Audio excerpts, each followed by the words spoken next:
Present by माँ Lakshmi music Rampura बाजार। बैठल छी आसन पर, बैठल छी आसन पर,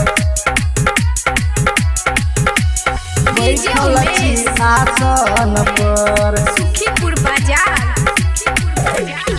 हाथ में कमंडल शीश पे चंदन, हाथ में कमंडल शीश पे चंदन, सोना के पगड़िया पाग पर गजब लागै छी हे यौ विश्वकर्मा। बैठल छी आसन पर, गजब लागै छी हे यौ विश्वकर्मा।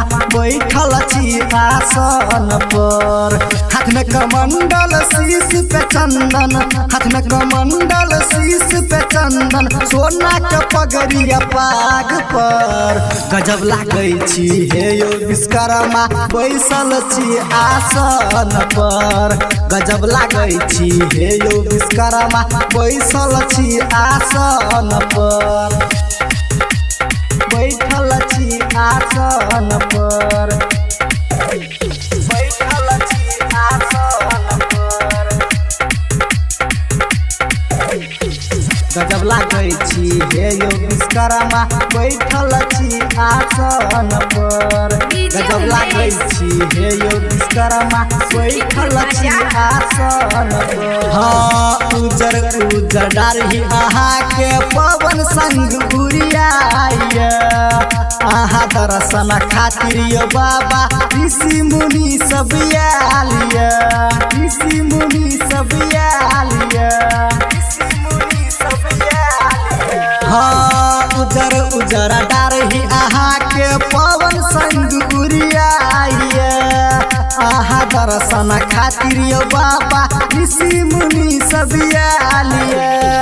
अहाँ जे बाबा दर्शन दैती, अहाँ जे बाबा दर्शन दैती, एहे हमर उपकार ये।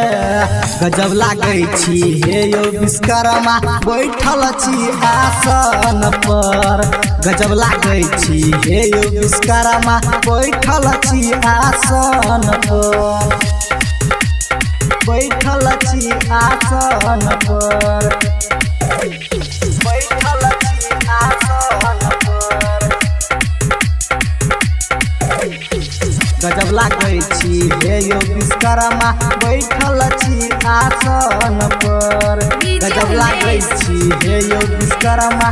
बैठल छी आसन पर। हाँ कहू कते दिन बाबा करबै हमरा सछलिया यौ, अहीं गिरा पास चलै छै बाबा प्लेन रे वह घड़िया यौ, प्लेन रे वह घड़िया यौ, प्लेन रे वह घड़िया यौ। हाँ कहू कते दिन बाबा करबै हमरा सछलिया यौ, अहीं गिरा पास चलै छै बाबा प्लेन रे वह घड़िया यौ। गायक सरोज सदा के, गायक सरोज सदा के, चमकबै कहिया भाग पर गजब लागै छी हे यौ विश्वकर्मा। बैठल छी आसन पर, गजब लागै छी हे यौ विश्वकर्मा। बैठल छी आसन पर, बैठल छी आसन पर।